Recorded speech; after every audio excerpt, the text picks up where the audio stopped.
berbeda. Ya, anna sahabata ta'athamu binas sa'yi bainahuma li'annahu min amalil jahiliyah, karena pernah ada tadi Isaf dan Ailah. Foto sih. Tak tuduh bener kesuwen. Anna sahabata ta'athamu.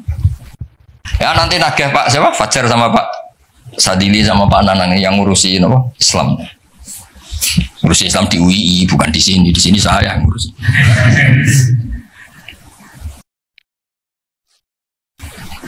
Udah. Ya clear ya. Jadi terus sekarang masalah nasa mansuh ini kan clear tentang muqaddimah apa? Ilmu apa? Tafsir. Nasa mansuh itu kelihatan datar, tapi itu urgen sekali. Karena agama sebagai aturan ya atau solusi mau tidak mau kan bersentuhan dengan hukum sosial yang tidak akidah. Saya tadi sudah matur Pak Arsoyo, agama yang tidak akidah itu kan bersentuhan dengan hukum sosial. Kalau yang akidah jelas Allah itu satu, la ilaha illallah wahdahu la syarika lah. Kalau sosial, saking bersentuhan dengan sosialnya itu Pak Fathul Wahid, Imam Syafi'i itu punya istiadat begini Pak Arsoyo.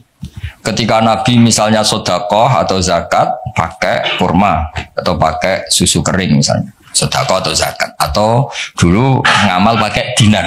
Pakai apa? Dinar. Itu langsung dianalisis kutil balad. Pokoknya makanan pokok zakat itu ngambil makanan pokok. Berarti di Indonesia pakai apa? Beras. Ketika Nabi sedekah pakai dinar, langsung dianalisis pakai saman, yaitu alat tukar atau uang yang sah. Jadi kamu tidak usah memaksakan mentang-mentang anut sunat Rasul, terus kamu makan kurma, terus bisa mencret kamu. Terus mentang-mentang sunat Rasul, saya tidak pernah sedekah, karena sekarang nggak ada dinar. Nabi kan sedekahnya pakai dinar, medit ya alasan. Kalau mau kikir saja, tidak usah punya alasan. Lama-lama Pak Arza nggak jadi wakaf tanah, karena Nabi nggak pernah wakaf tanah di Sleman, wakafnya di Mekah. Oh ini kan tanahnya di Sleman. Lama-lama ada orang nggak sholat, tapi sholatnya kan di Mekah, kita kan di Indonesia. Bisa rusak semua kalau ya pakai mersiskan sunnah Rasul. Itu ada analisisnya. Nah, itu juga yang menjadikan kenapa harus ada ulama usul fikih, orang yang bisa menganalisis. Apa bisa? Misalnya begini, saya beri contoh di bab haji. Nabi itu domisili di Medina, karena di Medina itu melewati Dal Khulaifah yang sekarang disebut Bir Ali. Maka mikotnya Nabi ya dari Bir Ali. Tapi kalau orang Yaman ya dari Yalamlam, atau orang Indonesia rata-rata terbang lewat Yalamlam. Mungkin orang tertentu di kawasan Jirona ya Jirona. Ada yang dari Tanim, ada yang dari Juhfa. Jangan mentang-mentang kamu orang Indonesia ikut sunnah Rasul terus memaksakan dari Indonesia di atas Yalamlam mohon niat apa? Ikhram. Enggak, saya nanti aja dari Birali. Nabi kan dari lama-lama enggak ada orang berani tempat di Sleman. Nabi kan hidupnya di Medina kok. Sleman. Hadisnya mana? Nanti panjang. Analisis itu penting supaya orang itu proporsional. Apa orang itu? Proporsional. Itu juga bagian dari ulumul Quran. Ulumul Quran. Sehingga kalau kamu nuruti persis, misalnya begini, saya pernah ditanya. Ini saya, Pak Arsoyo, Pak Fathul Wahid, kalau naik Innova atau naik mobil, kan mesti dungo, oh soleh lah, jadi tak alani mesti mergo soleh, nang kowe lali numpak terus untuk gratis mangkat kabeh. Kalau yang soleh-soleh gini itu kan kalau naik ya subhanalladzi sakhkhara lana hadza wa ma kunna lahu muqrinin wa inna ila rabbina munqalibun. Itu jelas di Quran tuh wal khaila wal bighala wal hamir wal khaila wal bighala hamir terus. Jelas yang dicontohkan di situ ya kendaraan itu ya unta, khimar, kuda. Dan karena yang dikendarai itu hewan, dulu Allah bayangkan juga litas tahu ala duhuri, kamu naik di punggung hewan itu, sumatazkuru ni'mata rabbikum idastawaitum alaihi wa taqulu subhanalladzi sakhkhara lana hadza. Terus kamu sekarang naik pesawat, naik Innova, ini kan tidak kuda. Ini kan tidak unta. Jadi gak usah doa itu, karena doa itu untuk apa? Naik kuda atau unta.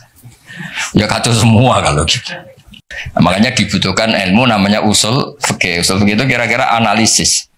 Yang dilakukan Nabi itu jenis ubudiyah makhdoh sehingga nggak bisa dinego, atau jenis produk sosial, atau jenis. Nah, kalau produk sosial ya tadi sudah musyawarah sama Pak Arsa tadi ya kontekstual atau apa kondisional namanya produk apa Nanti lama-lama gini, pakai mic jangan, Nabi dulu gak pernah pakai. Kita itu ya, panjang nanti ceritanya panjang. Ya jadi seperti sekarang kembali ke nasab mansuh. Kenapa saya terangkan ini dulu? Karena begini, ada ayat yang berlawanan 180 derajat sekalipun, kalau masih bisa dianalisis karena produk sosial, itu kategorinya tidak nasah mansuh. Kecuali sudah gak bisa dianalisis pakai analisis tadi.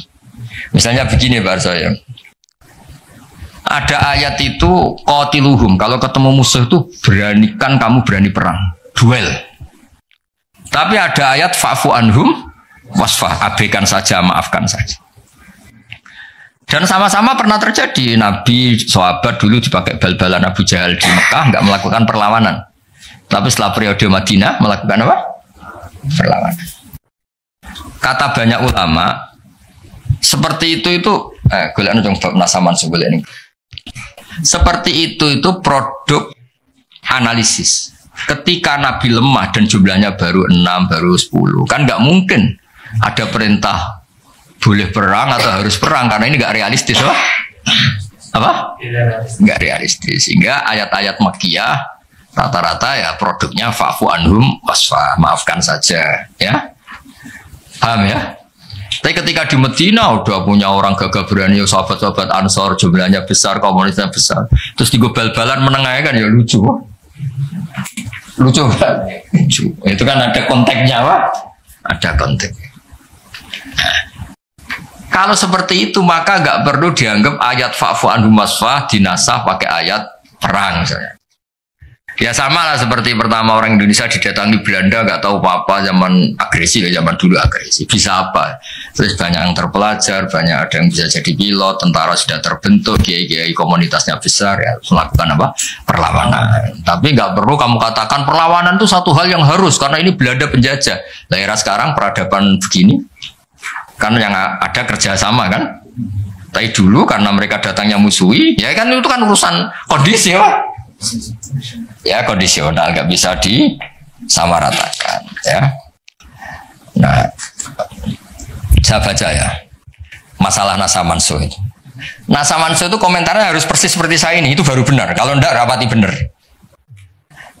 Ayat yang berlawanan tadi, jika konteksnya itu bisa dianalisis kondisional, maka masalahnya bukan nasa mansuh itu ralat hukum. Nah, kalau yang enggak kondisional kayak tadi, Nabi pernah menghadap Baitul Maqdis terus dipindah ke Ka'bah. Sampai sekarang ya harus Ka'bah.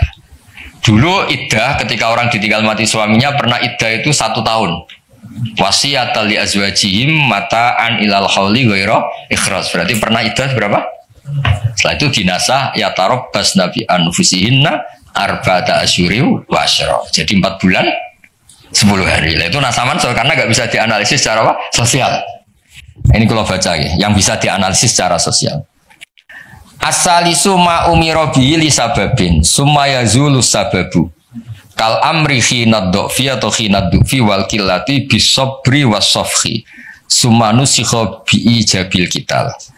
Wa hadza fil haqiqati laisa naskhon. Apa laisa naskhon? Karena bisa dianalisis asal usulnya.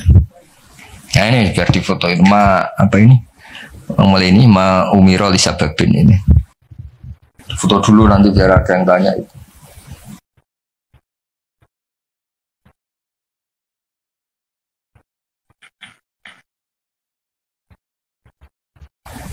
Sudah.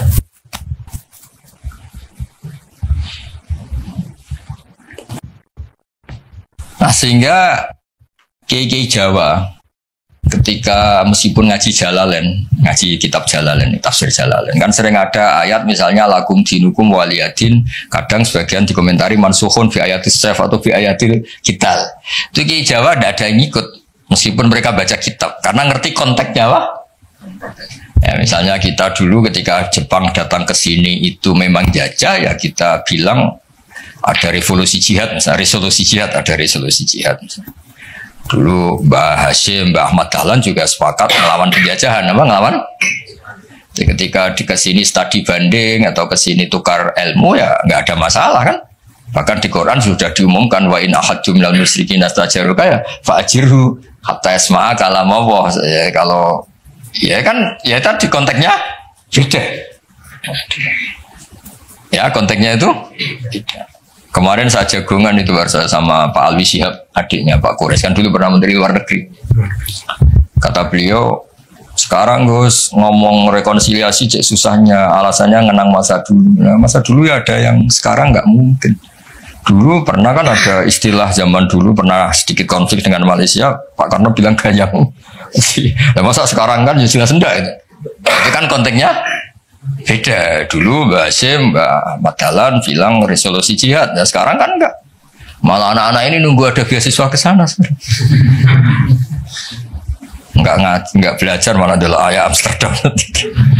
Bal-balan. Apapun itu kan yang seperti itu kategorinya itu ma'uzila lisababin, ma'uzila lisababin. Jadi hilangnya bukan karena hukum nasa manso, tapi karena sebab yang berbeda.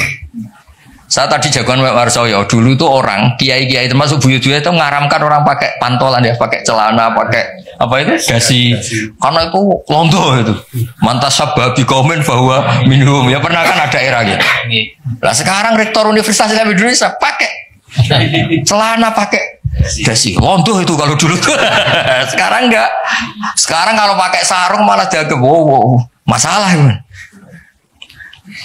Kecil saya masih ingat orang pakai sarung tuh nggak dianggap sunat karena dulu katanya cerita dulu uang sing nganggo sarung kalau piok kalah terus kemulan turun yang rondan. Dari dulu pernah lu ya cerita kuno dulu tuh orang kalah main loh, ini saksinya banyak ini kan. Dulu sarung pernah ya, nasibnya gitu pernah ya. Sekarang saja sarung jadi simbol pakaian apa santri, dulu gak ya, masih ingat ya cerita itu. Upio kemula main kalah kemulan tidur dia cakruk. Ya terus jangan bilang oh ini sarung simbol orang kalah apa main kalah judi gitu. Jangan, sekarang konteksnya beda. Nah itu gak perlu kamu analisis pakai nasa. Maksudnya kalau suatu saat Anda baca ayat yang konteks maknanya kok beda sama sekali, nggak langsung boleh dianalisis itu nasah mansuh. Bisa aja konteksnya beda. Ya kira-kira gitu harusnya. Jadi di sini redaksinya ma'umiro bihi li sababin summa yazulus sabab. Saya contohkan tapi Pak Fajar nggak usah tersinggung. Misalnya kenapa sih Nabi itu banyak yang poligami? Orang di nikah Nabi itu bangga. Mertuanya ya bangga, iparnya ya bangga, umatnya ya bangga. Saya tak tahu yang kamu nikah itu bangga apa enggak poligami. Sehingga dulu namanya Juwairiyah itu dulu ketangkep ketika perang. Wah itu orang Bani Mustalik itu bencinya sak boleh sama Nabi. Kelompoknya Nabi juga benci sama Bani Mustalik. Setelah Juwairiyah itu dinikah Nabi, semua tawanan sahabat yang di Bani Mustalik dilepas. Asharu Rasulillah, ini keluarga besan. Yang sahabat juga ngelepas Bani Mustalik karena keluarga punya ini jauh sekarang itu keluarga besar. Nah, maksud saya cerita saja, ada usaha itu, nggak usah cerita. Cerita aja cerita, maksudnya cerita. Kalau kamu poligami itu kira-kira istri kamu, mertua kamu, ipar kamu bangga apa? Nah. Maksud saya bukan masalah boleh tidaknya, kalau bolehnya boleh lelaki itu boleh nikah berapa? 4.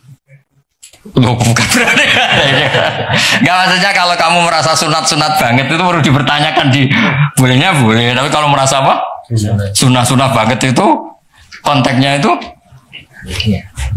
dong ya sudah usah diterusin, itu banyak yang nggak siap. Inginnya yang di belakang tuh kalau boleh boleh aja, gue nggak usah catatan ya gitu. Ya sudah, pokoknya ini ngaji rileks ya.